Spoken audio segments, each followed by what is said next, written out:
നമസ്കാരം പ്രിയ പ്രേക്ഷകരെ. ഒരു കാലഘട്ടം മുഴുവൻ തമിഴ് സിനിമയെ തന്നെ കൈപ്പിടിയിൽ ഒതുക്കിയ മൂന്ന് പ്രതിഭകൾ: MGR, ശിവാജി ഗണേശൻ, ജമിനി ഗണേശൻ.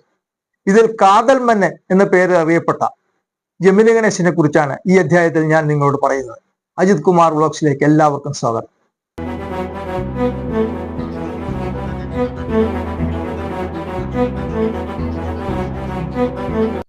രാമസ്വാമി അയ്യരുടെയും ഗംഗമ്മയുടെയും മകനായി പുതുക്കോട്ടയിലാണ് ഇദ്ദേഹം ജനിക്കുന്നത്. അപ്പൊ അന്ന് പുതുക്കോട്ട ഒരു ഗ്രാമപ്രദേശമാണ്. അവിടുത്തെ സ്കൂളിലാണ് ഇദ്ദേഹം പ്രാഥമിക വിദ്യാഭ്യാസം നേടുന്നത്. അതിനുശേഷം മദ്രാസ് ക്രിസ്ത്യൻ കോളേജിൽ നിന്നാണ് ബിരുദമെടുക്കുന്നത്. അപ്പോൾ ഇദ്ദേഹത്തിന്റെ ആഗ്രഹം, അന്നത്തെ പേര് ഗണപതി ശർമ്മ എന്നാണ് കേട്ടോ, അന്ന് ജമിനി ഗണേശൻ ആയിട്ടില്ല. അപ്പൊ ഇദ്ദേഹത്തിന്റെ ആഗ്രഹം ഡോക്ടർ ആകണം. അതാണ് ഇദ്ദേഹത്തിന്റെ മനസ്സിലെ ആഗ്രഹം. അത് അദ്ദേഹം കൂട്ടുകാരോടൊക്കെ പറയുകയും ചെയ്തു.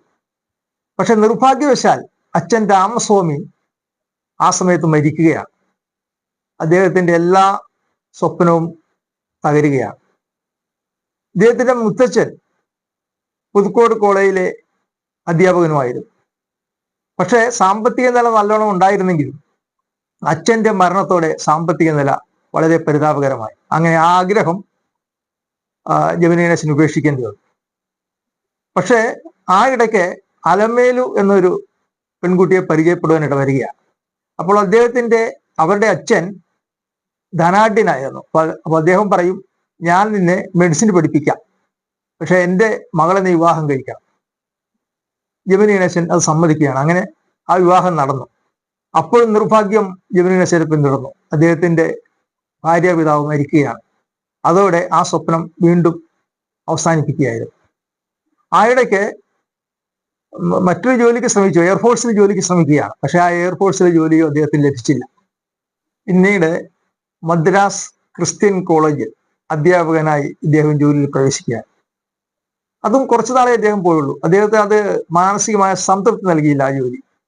അങ്ങനെ ഇരിക്കെ പത്രത്തിൽ ഒരു പരസ്യം കാണുവാനിടയായി.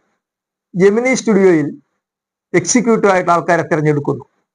അദ്ദേഹം ഉടനെ അതിനെ അപേക്ഷ അയക്കുകയാണ്. അതിൽ അദ്ദേഹത്തെ തിരഞ്ഞെടുത്തു, എക്സിക്യൂട്ടീവ് ആയിട്ട് തിരഞ്ഞെടുത്തു. അപ്പോൾ അന്ന് അദ്ദേഹത്തിന്റെ ജോലി എന്ന് വെച്ചാൽ അവിടെ വരുന്ന നടീനടന്മാരെ ഇന്റർവ്യൂ ചെയ്യുക എന്നതായിരുന്നു അദ്ദേഹത്തിന്റെ പ്രധാന കർത്തവ്യം.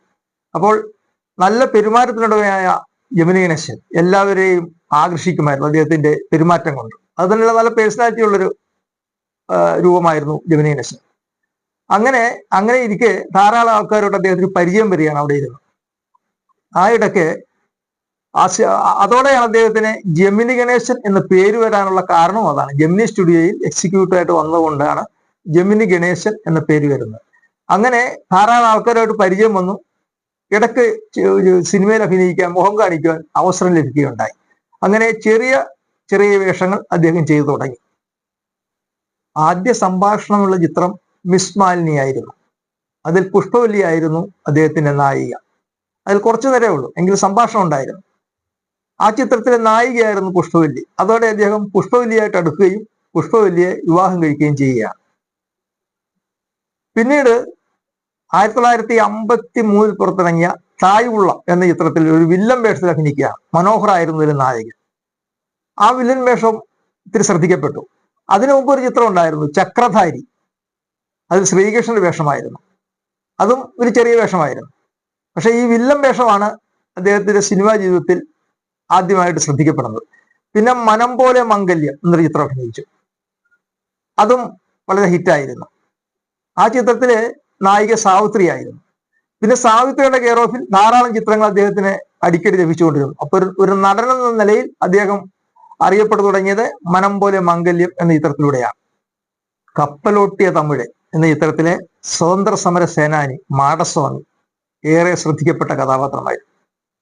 പക്ഷെ അതിലെ നായകൻ ശിവാജി ഗണേശനായിരുന്നു.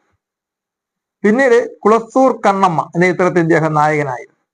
അപ്പൊ ആ കുളത്തൂർ കണ്ണമ്മയിൽ ബാലതാരമായിട്ട് വന്ന നടനാണ് നമ്മുടെ കമലഹാസൻ, ഉലകനായകൻ കമലഹാസൻ. അദ്ദേഹത്തിന്റെ ആദ്യമായ ചിത്രമാണ്. കമലഹാസൻ ഇദ്ദേഹത്തെ ഒരു പിതൃതുല്യനായിട്ടാണ് കണ്ടിരുന്നത് അവസാനം വരെ. ഹിന്ദിയിൽ 6 ചിത്രങ്ങൾ ഇദ്ദേഹം അഭിനയിച്ചിട്ടുണ്ട്. മലയാളത്തിൽ 10 ചിത്രങ്ങളിൽ വേഷമിട്ടിട്ടുണ്ട്. മലയാളത്തിൽ സുബ്രഹ്മണ്യൻ സംവിധാനം ചെയ്ത കുമാരസംഭവം എന്ന ചിത്രം ഏറെ ശ്രദ്ധിക്കപ്പെട്ടതായിരുന്നു. അതിൽ കേന്ദ്ര കഥാപാത്രമായ ശിവനായി അദ്ദേഹം നിറഞ്ഞാടി. അതിലെ ആ താണ്ഡവ രംഗങ്ങളെല്ലാം ആ സിനിമ കണ്ടവരാരും മറക്കുകയുണ്ടായില്ല. അത്രയ്ക്ക് നല്ലൊരു അഭിനയ മുഹൂർത്തം ജെമിനി ഗണേശൻ കാഴ്ചവെച്ചു. അതുപോലെ തന്നെ നീലായുടെ പ്രൊഫസർ എന്ന ചിത്രം. നീലായുടെ പ്രൊഫസർ സത്യൻ മാസ്റ്റർക്ക് വേണ്ടി തീരുമാനിച്ച ഒരു ചിത്രമായിരുന്നു. സുബ്രഹ്മണ്യൻ പിന്നീട് അത് കൊടുത്തത് ജെമിനി ഗണേശനാണ്.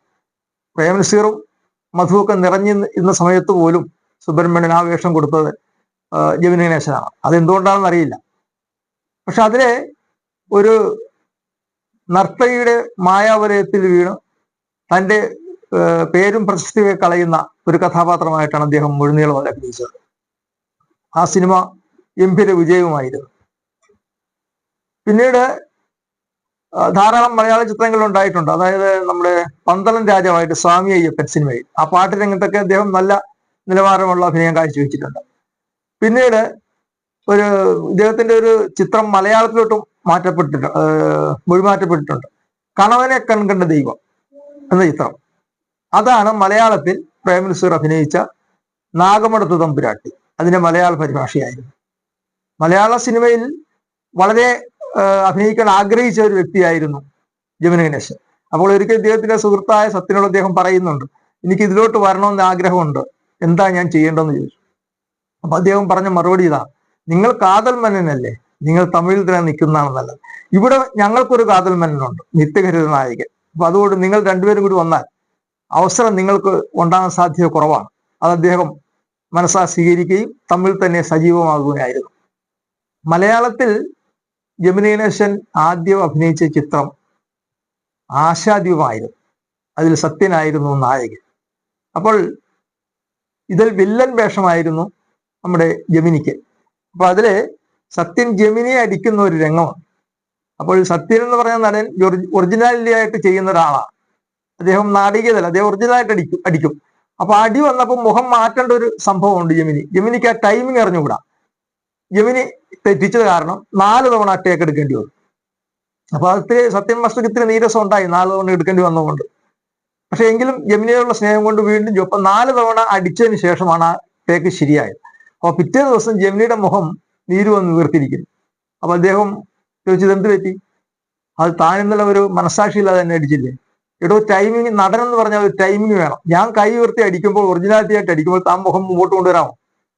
അത് പറഞ്ഞ് ഇവരെപ്പോഴും തമ്മിൽ കാണുമ്പോൾ ചിരിക്കുമായിരുന്നു. ഇതിനെപ്പറ്റി പറഞ്ഞു. പിന്നീട് ജെമിനി ഗണേശനെ കാണാൻ എനിക്കൊരു അവസരം ഉണ്ടായി കേട്ടോ. അത് വർഷങ്ങൾക്ക് മുമ്പാണ്. ഏകദേശം ഞാൻ ഒരു 10ാം ക്ലാസ്സിൽ പഠിക്കുന്ന കാലഘട്ടത്തിലാണ്. ഞാൻ ഒരിക്കൽ ശബരിമലയ്ക്ക് പോയി. ശബരിമലയ്ക്ക് പോയപ്പോൾ ജെമിനി ഗണേശനും കൂട്ടരും, അതായത് MN നമ്പ്യാരും ഉണ്ടായിരുന്നു കൂട്ടത്തിൽ. നമ്മുടെ വില്ലൻ നടൻ, തമിഴിലൊക്കെ അഭിനയിച്ച വില്ലൻ നടൻ. അപ്പൊ അദ്ദേഹവും കൂടെയുണ്ട്. ഒരു കാവി കളറുള്ള ഷർട്ടും മുണ്ടുമായിരുന്നു വേഷം. അതാണ് ഞാൻ ജെമിനി ഗണേശനെ കണ്ടതായിട്ട് എൻ്റെ ഓർമ്മ. തമിഴ് സിനിമ ചരിത്രത്തിൽ ജെമിനി ഗണേശനെ മാറ്റി നിർത്തിക്കൊണ്ട് നമുക്ക് മുന്നോട്ട് പോകാൻ സാധ്യമല്ല. മഹാനദി എന്ന പേരിൽ ഒരു സിനിമ ഇദ്ദേഹത്തിന്റെ ജീവചരിത്രവുമായിട്ട് ബന്ധപ്പെട്ട് പുറത്തു വന്നിട്ടുണ്ട്. അത് പൂർണ്ണതയിൽ എത്തിയിട്ടില്ല എങ്കിലും ഏകദേശം അദ്ദേഹത്തിന്റെ ജീവിതവുമായിട്ട് ബന്ധമുള്ള ഒരു സിനിമ തന്നെയാണ്.